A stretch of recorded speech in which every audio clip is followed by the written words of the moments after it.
ഖുർആൻ ഓതി മന്ത്രിച്ചിട്ട് അതിൻ്റെ വെള്ളം കുടിച്ചാൽ രോഗശമനാണ്. ഇതാർക്കാ അറിയാത്തത്? ഇത് ഖുർആൻ തന്നെ വ്യക്തമായി നമ്മളെ പഠിപ്പിക്കാൻ.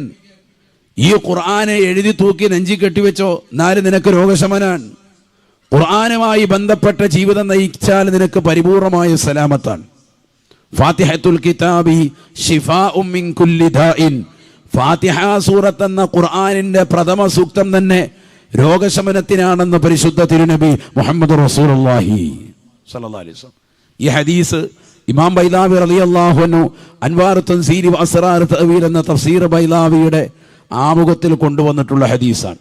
ഫാത്തിഹത്തുൽ കിതാബി ശിഫാഉം മിൻ കുല്ലി ദാഇൻ. എല്ലാ രോഗങ്ങൾക്കുമുള്ള ശമനമാണ് ഫാത്തിഹ സൂറത്ത്.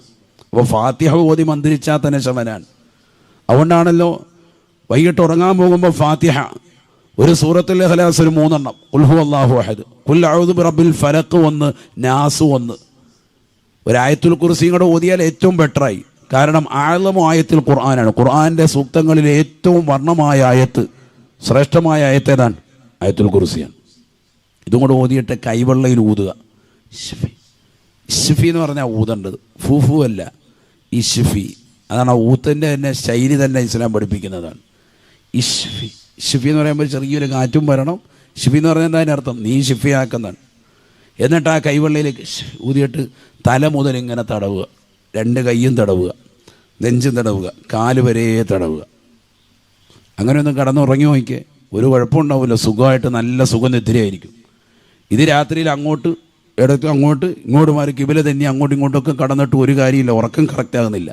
രാവിലെ ക്ഷീണം, വല്ലാതെ ക്ഷീണം വിട്ടുമാറുന്നില്ല, തഹജ്ജുദ് നിസ്കരിക്കാൻ പറ്റുന്നില്ല. പലരും അത് ഇപ്പോഴും കംപ്ലൈൻറ്റ് പറയുന്നുണ്ടല്ലോ, രാവിലെ നിസ്കരിക്കാൻ പറ്റുന്നില്ല, ഉറക്കം അത്ര കറക്റ്റായി കിട്ടിയില്ല.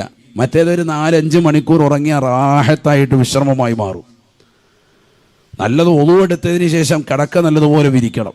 കിടക്ക വിരിക്കുമ്പോൾ പ്രത്യേകം ശ്രദ്ധിക്കണം, അതിലൊരു ചുളിവ് വരാൻ പാടില്ല. കിടക്ക നല്ല വൃത്തിക്ക് എപ്പോഴും വിരിക്കണം. അത് തട്ടിക്കുടയണം. അത് വിരിച്ചതാകുന്നതാണെങ്കിൽ ഒന്നുകൂടെ തട്ടി ഒന്ന് കുടയെങ്കിലും വേണം. നല്ല വിരിച്ചിട്ടിരിക്കുന്നതാണ്. രാവിലെ എഴുന്നേറ്റപ്പോൾ തന്നെ കിടക്ക വിരിച്ചിട്ടാണ്. ഇനിയിപ്പോൾ അങ്ങോട്ട് നേരെ ഒന്ന് അങ്ങോട്ട് കടന്നാൽ മതി. അതങ്ങനെ ആകരുത്. ബെഡ് വാങ്ങിച്ചു വെച്ചിട്ട്, സാധനം വാങ്ങിച്ചു വെച്ചിട്ട് എന്ത് ചെയ്യുക, അതിൻ്റെ മുകളിൽ കയറിയിട്ട് വേഗം ഒന്ന് കടക്കാമെന്ന് കരുതി. മുബാറക്കൊക്കെ വാങ്ങിച്ചെന്ന് തോന്നുന്നുണ്ട്, വാങ്ങിച്ചു മതി. പിന്നെ ബെഡിൻ്റെ ആളാണ്. അള്ളാഹു നമുക്ക് ബർക്കത്ത് ചൊരിയട്ടെ. ഇപ്പം ഇറങ്ങിയിരിക്കുന്ന പുതിയ ട്രെൻഡ് ബെഡാണിത് കേട്ടോ. പിള്ളേർക്കൊക്കെ പറഞ്ഞാൽ മനസ്സിലാവുള്ളൂ. ഈ സാധനം വാങ്ങിയിട്ട് 100 ദിവസം വാങ്ങിച്ച് ഉപയോഗിച്ച് നോക്കിയിട്ട് അവസാനം എന്ത് ചെയ്യാണ്? തിരിച്ചു കൊടുക്കുക 99 ദിവസം ആകുമ്പോൾ. മുബാറക്ക് അങ്ങനെയാണ്. കാരണം എന്താ, 100 ദിവസം വരെ ഉപയോഗിച്ചിട്ട് ബുദ്ധിമുട്ടുണ്ടെങ്കിൽ എന്ത് ചെയ്യാൻ? തിരിച്ചു കൊടുക്കാമെന്നാണ് അതിൻ്റെ ഡിമാൻഡ് തന്നെ. അപ്പോൾ 99 ദിവസം ഉപയോഗിച്ചിട്ട് പിന്നെ കൊടുത്തേച്ചു. എന്നിട്ട് പിന്നെ അടുത്ത വാങ്ങിയ വീണ്ടും ഓർഡർ ചെയ്യുക, വീണ്ടും 99 ദിവസം ഉപയോഗിക്കുക. അത് തന്നെ കളി. ഏതും ആയിക്കോട്ടെ, ഇത് നല്ല വിരിപ്പ് അതിൻ്റെ മുകളിൽ വിരിക്കുക, ഒരു ചുളിവ് പോലും ഇല്ലാത്ത. ഒതു എടുത്തിട്ട് അതവിടെ വന്ന് ഇരുന്നിട്ട് കിടക്കുന്നതിന് മുമ്പായിട്ട് ഈ പറഞ്ഞത് ഓതി വിടുക. അതിലെന്താ കാരണം? ഇതെല്ലാം ബറക്കത്തുള്ള സൂക്തങ്ങളാണ്. ഒന്നാമതായി ഓതിയത് ഫാത്തിഹ സൂറത്താണ്. ആ സൂറത്ത് ഓതിലൂടെ ഇതുകൊണ്ട് പരിപൂർണമായ രോഗശമനമാണ്. ഖുർആനിലൂടെ രോഗശമനമാണ്, കാരുണ്യമാണ് ഹബീബായ റസൂലുള്ളാഹി. രണ്ടാമത് സൂറത്തുൽ ഇഖ്ലാസ് 3 വട്ടം ഓതിയാൽ തഅദീലു സുലുസുൽ ഖുർആൻ.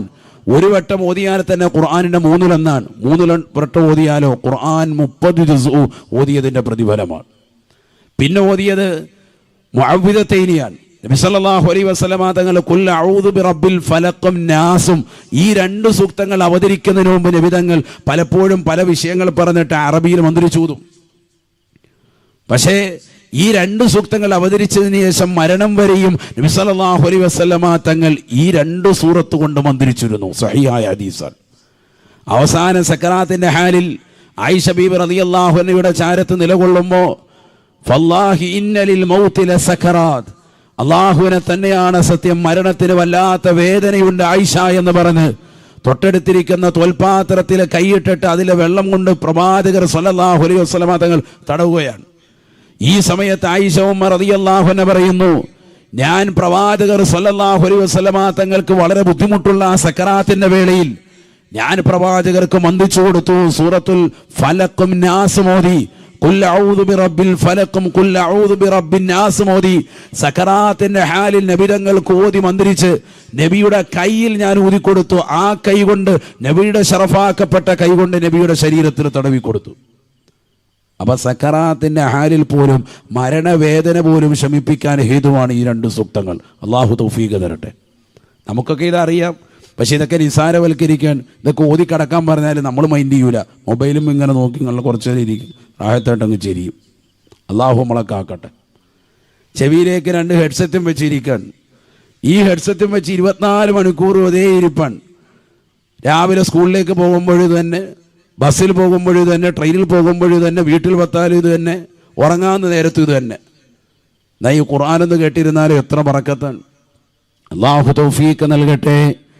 അതുകൊണ്ടല്ലേ ഹബീബായ റസൂലുള്ളാഹി സ്വല്ലല്ലാഹു അലൈഹി വസല്ലമ തങ്ങൾ പറയുകയാണ്, യുദ്ഫഉൻ മുസ്തമിഅൽ ഖുർആനി ബൽ വദ്ദുനിയാ വഅൻ താലിൽ ഖുർആനി ബൽ വൽ ആഖിറ. പരിശുദ്ധമായ ഖുർആൻ കേൾക്കാൻ തയ്യാറാകുന്ന ഏതൊരു മനുഷ്യനുണ്ടോ, ദുനിയാവിൻ്റെ എല്ലാ ബലാ മുസീബത്തുകളെ തൊട്ട് കാവലാണ്, കാവലാൻ. വഅൻ താലിൽ ഖുർആനി ബൽ വൽ ആഖിറ, ആഖിറത്തിന്റെ ബലാ മുസീബത്തുകളെ തൊട്ട് സംരക്ഷണമാണ് ഖുർആൻ ഓതൽ കൊണ്ടെന്നും ഹബീബുനാ റസൂലുള്ളാഹി സ്വല്ലല്ലാഹു അലൈഹി വസല്ലം. നോക്കൂ നിങ്ങൾ, കാരുണ്യം ലഭിക്കാൻ നിദാനം, എല്ലാ അപകടങ്ങളെ തൊട്ട് സംരക്ഷണം കിട്ടാൻ നിദാനം ഖുർആൻ കേട്ടാൽ. ഖുർആൻ കേൾക്കുമ്പോൾ തന്നെ റഹ്മത്താണ്, ബറക്കത്താണ്, ഐശ്വര്യമാണ്. ഇന്ന് നമ്മളിൽ 90% ആളുകളും ഖുർആൻ അത്ര കേൾക്കാൻ തയ്യാറല്ല. ഞാൻ ആരെങ്കിലുമൊക്കെ ഓതാൻ തയ്യാറാണെങ്കിൽ പോലും പലരും കേൾവി കുറഞ്ഞു പോയി. രണ്ടും വേണമെന്നാണ്. ഖുർആൻ ധാരാളം പ്രാവശ്യം കേൾക്കണം. മറ്റൊരാൾ ഓതി കേൾക്കുന്നതിന് ഇഷ്ടപ്പെട്ടിരുന്നു ഹബീബ് മുഹമ്മദ് റസൂലുള്ളാഹി. കാരണം ഇത് കാരുണ്യത്തിൻ്റെതാകുന്ന വചനങ്ങളാണ്. ഒരിക്കൽ മഹാനാകുന്ന അബ്ദുല്ലാഹി ഇബ്നു മസ്ഊദ് റളിയല്ലാഹു അൻഹു, നബിയുടെ സഹാബത്തിൽ 4 പേരാണ് ഖുറാഉകൾ, ഏറ്റവും നല്ല വൃത്തിക്ക് ഖുർആൻ ഓതുന്നവർ. എത്ര പേരാണ്? 4 പേരാണ്. അതിൽ പ്രമുഖനായ വ്യക്തിയാണ് ആര്? അബ്ദുല്ലാഹി ഇബ്നു മസ്ഊദ് റളിയല്ലാഹു അൻഹു. അള്ളാഹു കൊടുത്ത ദറജ ഉയർത്തട്ടെ. ഇബ്നു മസ്ഊദ് റളിയല്ലാഹു അൻഹു അവിടുന്ന് ഖുർആൻ ഏറ്റവും മനോഹരമായ രീതിയിൽ പാരായണം ചെയ്യും. ലോകത്താദ്യമായി ഖുർആൻ പരസ്യമായി ഓതിയതും അവരാണ്. കഅബയുടെ പരിസരത്ത് പോയി അർ-റഹ്മാൻ വളരെ മനോഹരമായി ഓതുമ്പോഴാണ് അവരുടെ കർണപുടത്തിന് അടിയിട്ടുന്നത്. ബോധരഹിതനായി വീണു. അടിച്ചത് മറ്റാരുമല്ല, അബൂജഹലാണ് ലഅനത്തുല്ലാഹി അലൈഹി. ഇതേ അബൂജഹൽ തന്നെ ഇസ്ലാമിക ധർമ്മസമരത്തിൽ ഏർപ്പെടുന്നതാകുന്ന വേളയിൽ മക്കയിൽ നിന്ന് മദീനയിലേക്ക് ഹിജ്റ വന്നതാകുന്ന പ്രവാചകരെയും കുടുംബത്തെയും അവിടെയും സമ്മതിക്കില്ല, അവിടെയും അനുയായികളെ വെച്ചു പൊറപ്പിക്കില്ല എന്ന നിലയിലേക്ക് ബദറിലേക്ക് മാർച്ച് ചെയ്തു വന്നതാകുന്ന അബൂജഹലിനെ മുആദ് മുഅവ്വിദ് എന്ന് പറയുന്ന 2 ചെറിയ കുട്ടികളെ കണങ്കാലിൽ വെട്ടി നിലത്തിട്ടപ്പോ അബൂജഹലിന്റെ കഴുത്ത് വെട്ടിയെടുത്ത് ചെവിക്ക് തൂക്കിക്കൊണ്ട് പ്രവാചകരുടെ ചാരത്തേക്ക് വന്നു മഹാനാകുന്ന അബ്ദുല്ലാഹി ഇബ്നു മസ്ഊദ് റളിയല്ലാഹു അൻഹു. നബി തങ്ങൾ പറഞ്ഞു, അൽ ഉദ്നു ബിൽ ഉദ്നി വറഉസു സിയാദ. അൽ ഉദ്നു ബിൽ ഉദ്നി, ചെവിക്ക് ചെവി ഇസ്ലാമിന്റെ നിയമമാണ്. ആ ചെവിയുടെ ഭാഗം നോക്കി വെട്ടി അദ്ദേഹത്തിന്റെ കഴുത്ത് വെട്ടിയെടുത്ത് ചെവിയിൽ ഇങ്ങനെ പിടിച്ചിട്ട് ഇങ്ങനെ കൊണ്ടുവരാൻ.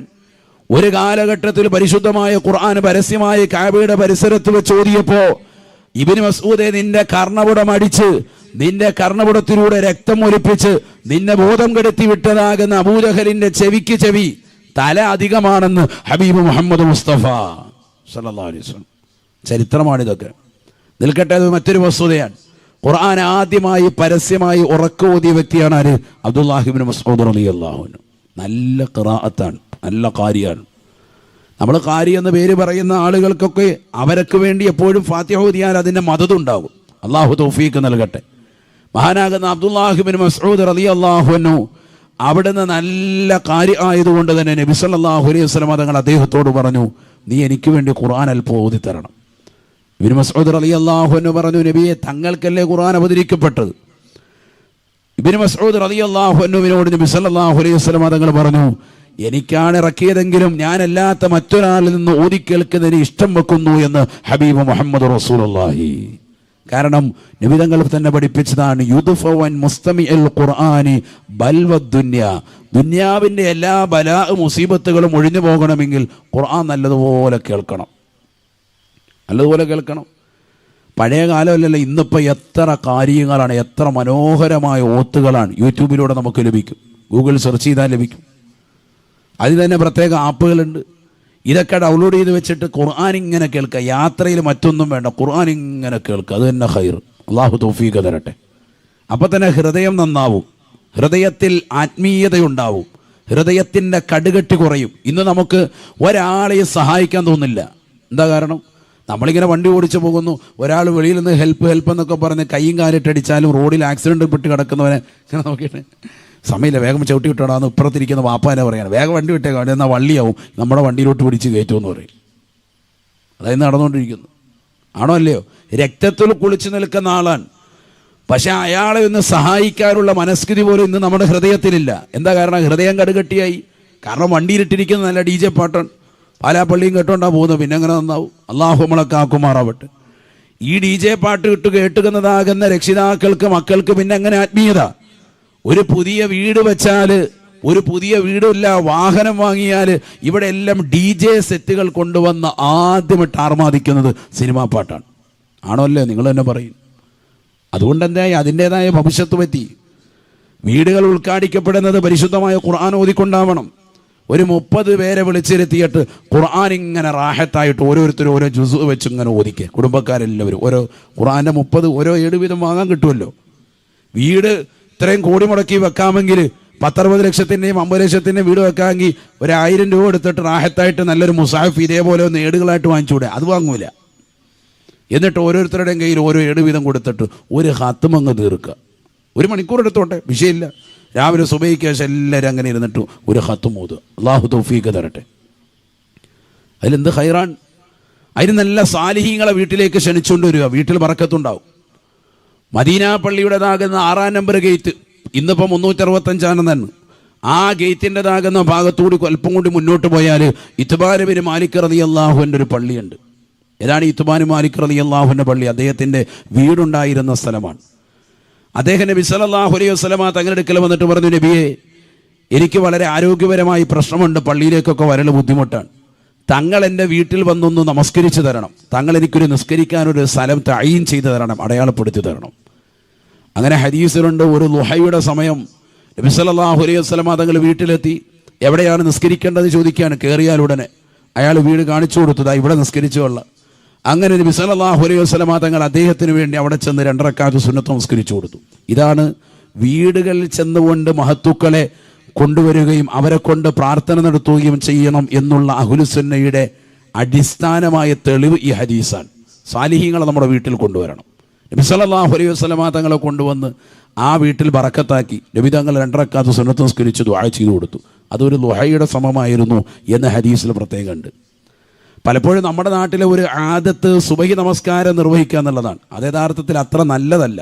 കാരണം സുബഹി നമസ്കാരം പുരുഷന്മാരെ സംബന്ധിച്ചിടത്തോളം 5 വഖത്ത് നമസ്കാരവും വീട്ടിൽ നമസ്കരിക്കാനാണ് അല്ല നല്ലത്, പള്ളിയിൽ നമസ്കരിക്കലാണ്.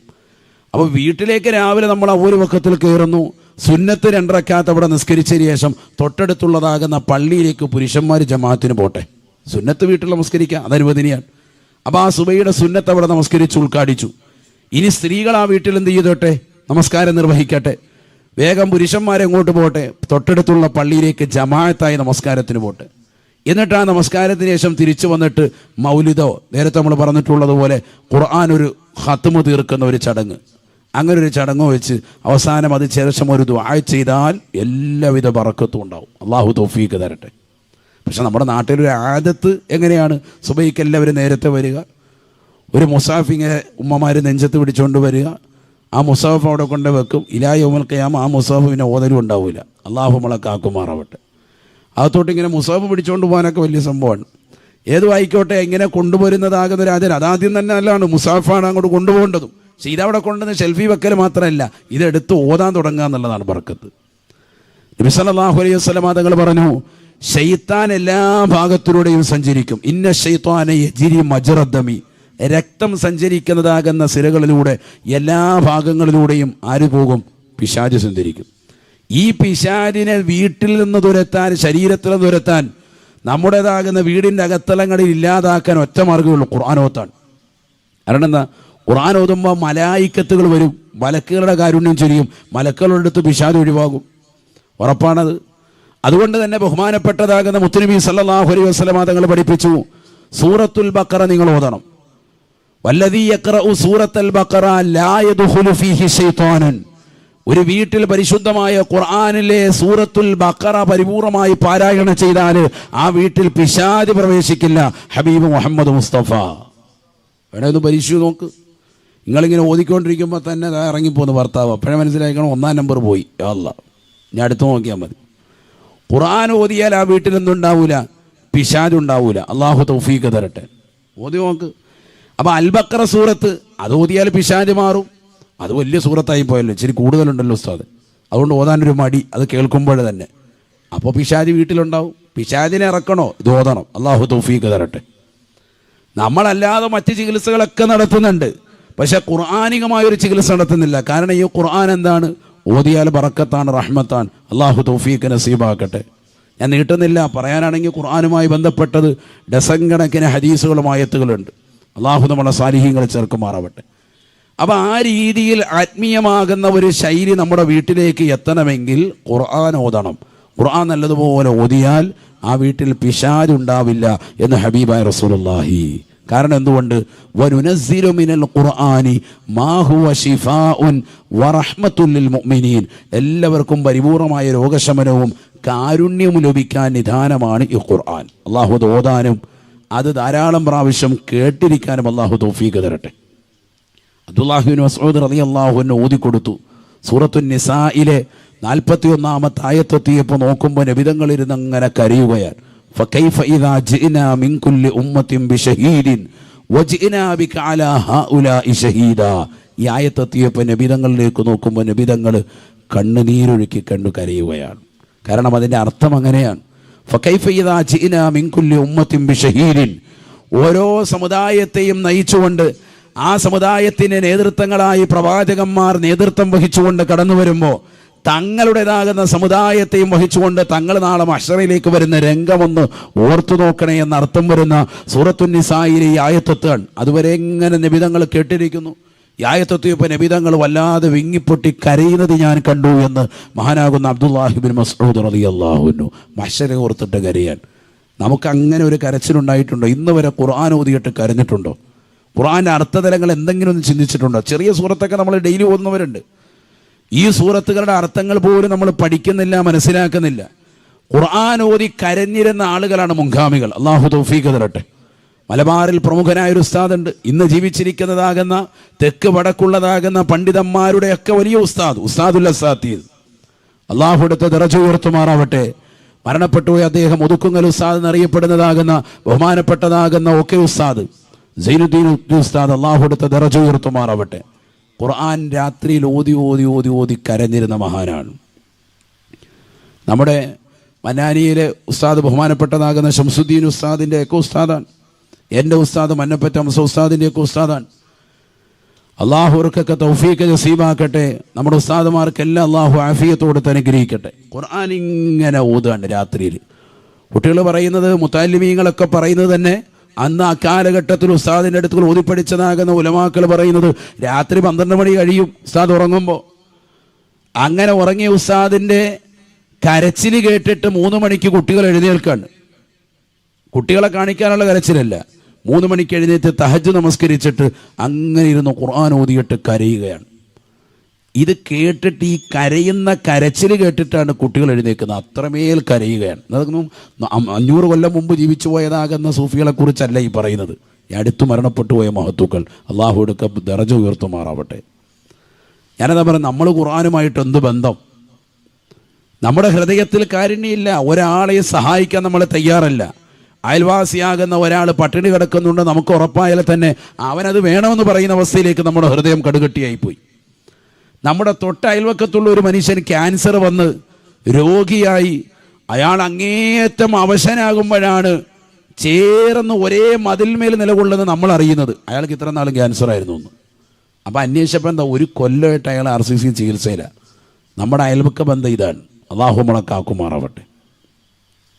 അയാൾ നമ്മളോട് പറയാനും തയ്യാറല്ല. നമ്മൾ പറയും അയാളോട്, നിങ്ങളെന്താ എന്നോട് പറയാനേന്ന് ചോദിക്കും ചില ആളുകൾ. കാരണം എന്താ, നമുക്ക് ഏറ്റവും പരിചയമുള്ള ഒരാൾ ആ വീട്ടിൽ വന്നിട്ട് ഇറങ്ങിപ്പോകുന്നത് കാണുമ്പോൾ നമ്മൾ അയാളെ വിളിക്കുക, എന്താ നിങ്ങളെന്താ ഇവിടെ വന്ന്? അത് പുള്ളി തീരെ വയ്യ കിടക്കുമല്ലോ. എത്ര ആളായി? കുറേ 8 മാസമായി. അപ്പോഴാണ് നമ്മൾ അറിയുന്നത്.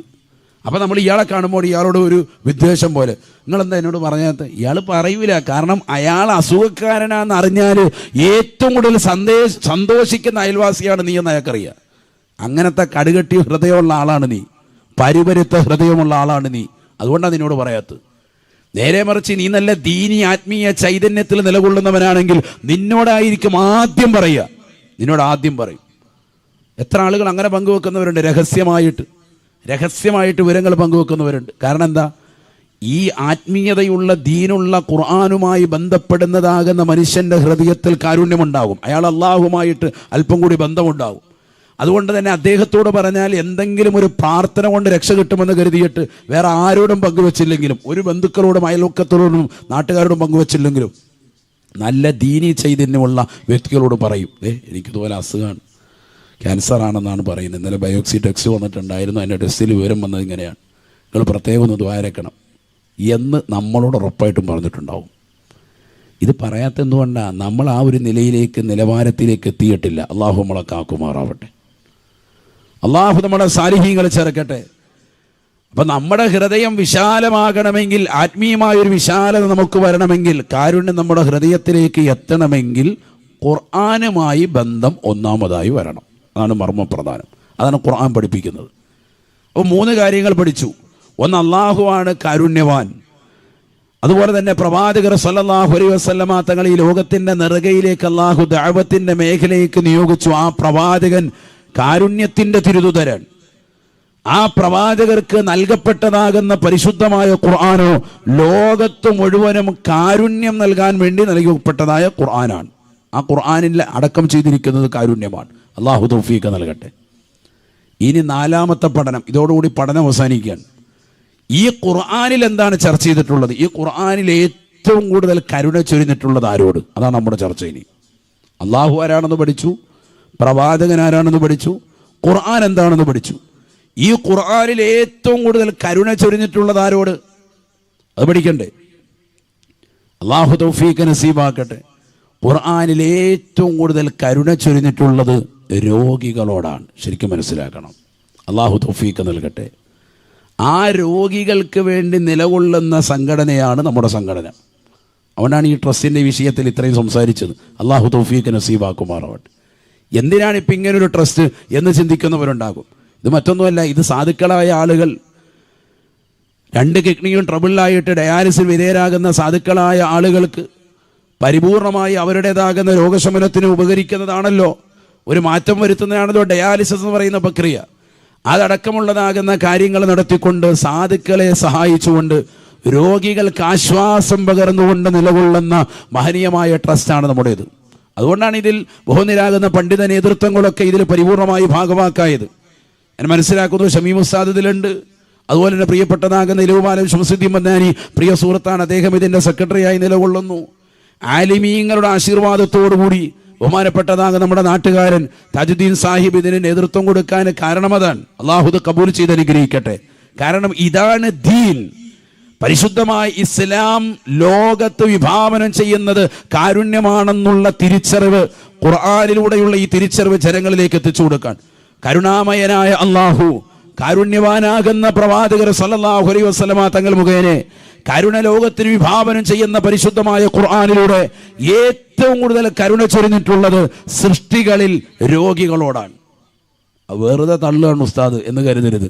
ഞാൻ പറഞ്ഞുതരാം, സമയമില്ലാത്തതുകൊണ്ടില്ല, ആയത്തോതി ഓതി പറയും. എനിക്ക് ഓതി പറയാൻ ശബ്ദത്തിന് ബുദ്ധിമുട്ടുള്ളത് കൊണ്ടാണ്. ഇല്ലെങ്കിൽ ഇങ്ങനെയല്ല, ഇതിപ്പോൾ ഞാൻ ഒരു ക്ലാസ് പോലെ അങ്ങ് പോവാൻ. അള്ളാഹു നമ്മളെ സാലിഹ്യങ്ങൾ ചേർക്കട്ടെ. അള്ളാഹു നമുക്ക് ആഫിയത്ത് നസീബാക്കട്ടെ. പ്രിയമുള്ളവരെ, ചിന്തിക്കാൻ നോക്കൂ നിങ്ങൾ. ഇസ്ലാമിൻ്റെ ഏറ്റവും മഹനീയമായ കർമ്മമാണല്ലോ നിസ്കാരം. ആണോ അല്ലയോ? ആണ് നിസ്കാരം. അഫ്ളലുൽ ഇബാദത്തിൽ ബദനിയത്തി കുല്ലിഹ അസ്സല. ശരീരം കൊണ്ട് നിർവഹിക്കുന്ന ഏറ്റവും മഹത്തരമായ കർമ്മമാണെന്ത്? നിസ്കാരം. ആ നിസ്കാരത്തിന് വേണ്ടി തയ്യാറെടുക്കുന്നതാകുന്ന ഒരു സത്യവിശ്വാസി, അവന് ഒളു എടുക്കാൻ വേണ്ടി വെള്ളമില്ലാത്തൊരു സാഹചര്യം, ഒന്നില്ലെങ്കിൽ വെള്ളമില്ല, അല്ലെങ്കിൽ ഒളു ചെയ്യുന്ന അവയവങ്ങളിലേക്ക് മുറിവ് പറ്റി അപ്പോൾ അവിടെ ബാൻഡേഡ് ചുറ്റിയിരിക്കുന്നു, അല്ലെങ്കിൽ പ്ലാസ്റ്റർ ഇട്ടിരിക്കുന്നു, വെള്ളം നനയാൻ പാടില്ലാത്തൊരവസ്ഥ. അങ്ങനെ ഒരു ഘട്ടത്തിലേക്ക് വന്നാൽ അവരോട് വെള്ളം നനച്ചുകൊണ്ട് തന്നെ നീ ഒളു എടുക്കണേ എന്ന്, നിസ്കരിക്കണേ എന്ന് പരിശുദ്ധ ഇസ്ലാം പറയുന്നില്ല. മറിച്ച് അവനോട് കാരുണ്യമാണ്. അല്ലാഹു സുബ്ഹാനഹു വ തആല പറയുന്നു, ഫതയമ്മമു സഈദൻ ത്വയ്യിബൻ ഫംസഹു ബിവുജൂഹിക്കും വഅയ്ദീക്കും. ഖുർആൻ. ഞാനിപ്പോൾ എല്ലാം കൂടി ഓതി പറയുന്നില്ല, വളരെ കുറഞ്ഞ നമ്മുടെ ഭാഗം മാത്രം പറഞ്ഞു പോവാണ്. നിങ്ങൾ തയമ്മം ചെയ്താൽ മതി. ഫതയമ്മമു സഈദൻ ത്വയ്യിബൻ, നല്ല ശുദ്ധമായ മണ്ണടിച്ചിട്ട് അതിൽ നിങ്ങൾ നിങ്ങളുടെ മുഖവും നിങ്ങളുടെ കൈയും നല്ലതുപോലെ തടവിന് തയമം ചെയ്യുക. ഇപ്പോൾ ഉദാഹരണത്തിന് ഈ വിരലാണ് മുറിഞ്ഞത് എങ്കിൽ ഈ വിരലിന് വേണ്ടി ഇവിടെ ഒരു പ്ലാസ്റ്റർ ഇട്ടിരിക്കുകയാണെങ്കിൽ ഈ വിരൽ ഒഴികെയുള്ള ബാക്കിയുള്ള അവയവങ്ങൾ മുഴുവനും നനച്ചുകൊണ്ട് ഒതു കൊടുക്കുന്നു. ആ അവയവം നനയ്ക്കാൻ പറ്റില്ല, ഡോക്ടർ പറഞ്ഞിരിക്കുകയാണ്, നിർദ്ദേശം കൊടുത്തിരിക്കുകയാണ്. അത് ഊരാനും പറ്റൂല, പ്രയാസാൻ. എങ്കിൽ ആ ഒരു വിരലിന് വേണ്ടി ഒതുവിൻ്റെ ആ ഭാഗത്ത് അതിൻ്റെ പ്രദേശത്തിന് വേണ്ടി ആ ഒരു ഭാഗത്തിന് വേണ്ടി തയമം ചെയ്യാൻ തൈമൂമിൻ്റെ ഫർദിനെ വിടുന്നു എന്ന് പറഞ്ഞ് നല്ല ശുദ്ധമായ മണ്ണിലേക്ക് കൈകൾ നിവർത്തി വെച്ചിട്ട് 2 കൈ കൊണ്ട് അടിക്കുകയാണ്.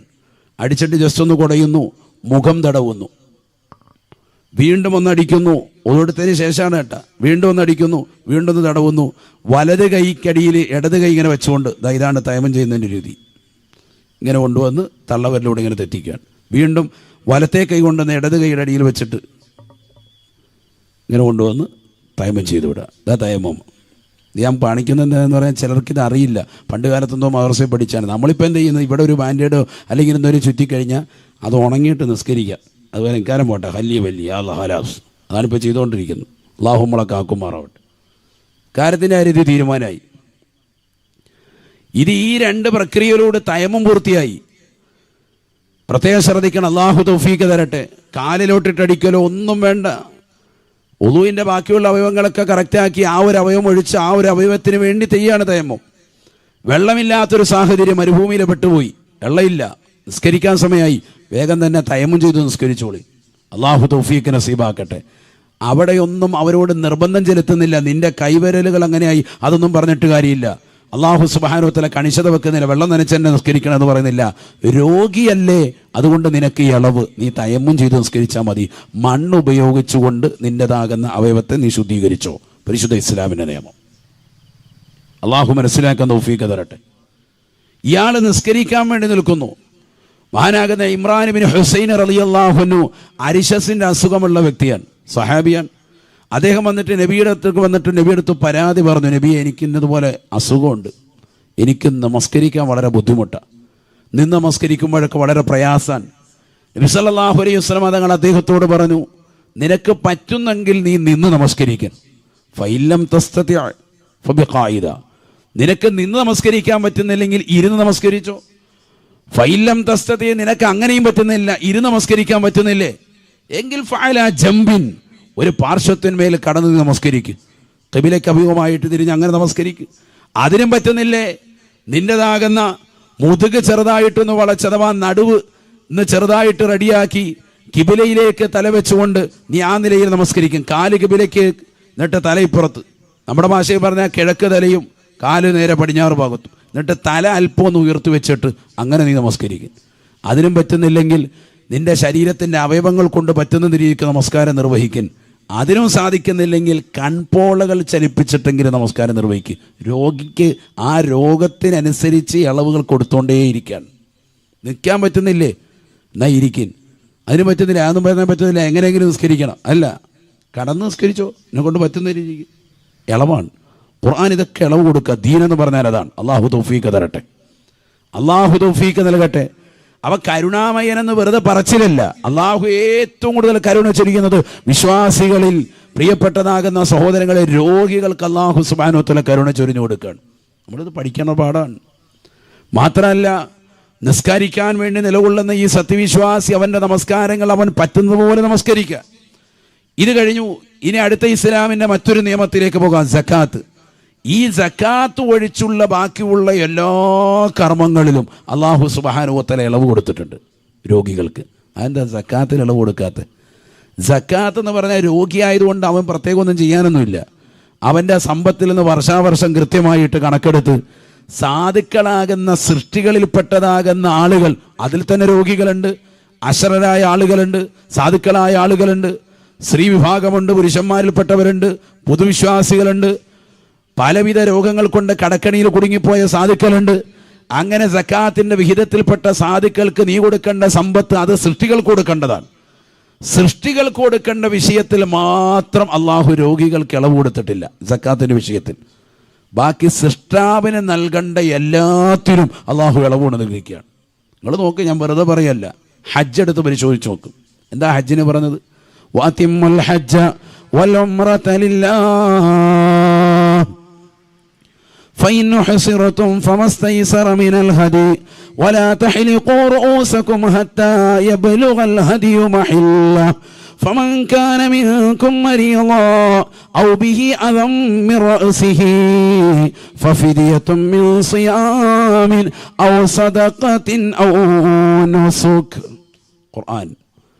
നിങ്ങൾ ഹജ്ജും ഉംറയും പൂർത്തീകരിക്കണേ. നിങ്ങൾക്ക് ഹജ്ജിൻ്റെ വിഷയത്തിൽ എന്തെങ്കിലും ബുദ്ധിമുട്ട് വന്നു, നിങ്ങൾ ഹജ്ജിന് വേണ്ടി ഇഹ്റാം ചെയ്തിട്ട് ഇവിടുന്ന് പോയി, നിങ്ങളെ അങ്ങോട്ട് പോകുമ്പോൾ പറഞ്ഞു ഫ്ലൈറ്റ് ഇപ്പോൾ ഇല്ല, ഇപ്പോൾ പോകാൻ പറ്റില്ല, ആകെ പ്രശ്നങ്ങളാണ്, മൊത്തത്തിൽ ആ നാട്ടിലാകെ പ്രശ്നങ്ങളാണ്, നിങ്ങൾക്ക് പോകാൻ പറ്റൂല എന്ന് പറയപ്പെട്ടാൽ, അല്ലെങ്കിൽ അവിടെ എത്തി ഹജ്ജിനുള്ളതാകുന്ന തടസ്സം നേരിട്ടാൽ, നിങ്ങൾക്ക് എന്തെങ്കിലും ബുദ്ധിമുട്ടോ രോഗങ്ങളോ പ്രയാസങ്ങളോ വന്നാൽ നിങ്ങൾ വേഗം ഹജ്ജിൻ്റെ ഇഹ്റാമിൽ നിന്ന് നിങ്ങൾ തഹല്ലുലായിക്കോ, മുടിമുറിച്ച് ഒഴിവായിക്കോ. എന്നിട്ട് അതിൽ നിന്ന് പരിപൂർണമായി ഒഴിവായി അറിവ് നടത്തി കൊടുത്തുകൊണ്ട് നിങ്ങൾ പരിപൂർണമായി ഒഴിവായി മാറി നിൽക്കൻ. ആ ഇഹ്റാമിൽ തന്നെ തുടരണമെന്ന് പരിശുദ്ധ ഇസ്ലാം പറയുന്നില്ല. അയാളെ ബുദ്ധിമുട്ടിക്കല്ല. കാരണം ഇഹ്റാമിൽ 10 കാര്യങ്ങൾ നിഷിദ്ധമാണ്. സുഗന്ധം ഉപയോഗിക്കാൻ പറ്റൂല, നഖം വെട്ടാൻ പറ്റൂല, മുടി വെട്ടാൻ പറ്റൂല, വസ്ത്രം ശ്രദ്ധിക്കണം. ആ ഇഹ്റാമിൻ്റെ വസ്ത്രം തന്നെ വേണം. പുരുഷന്മാരെ സംബന്ധിച്ചിടത്തോളം ചുറ്റിത്തുന്നിയ വസ്ത്രങ്ങളൊന്നും തന്നെ പറ്റൂല. അപ്പോൾ ആ ഇഹ്റാമിൽ തന്നെ നിലകൊള്ളൽ ആ പാവപ്പെട്ടവർ ബുദ്ധിമുട്ടായി വരും.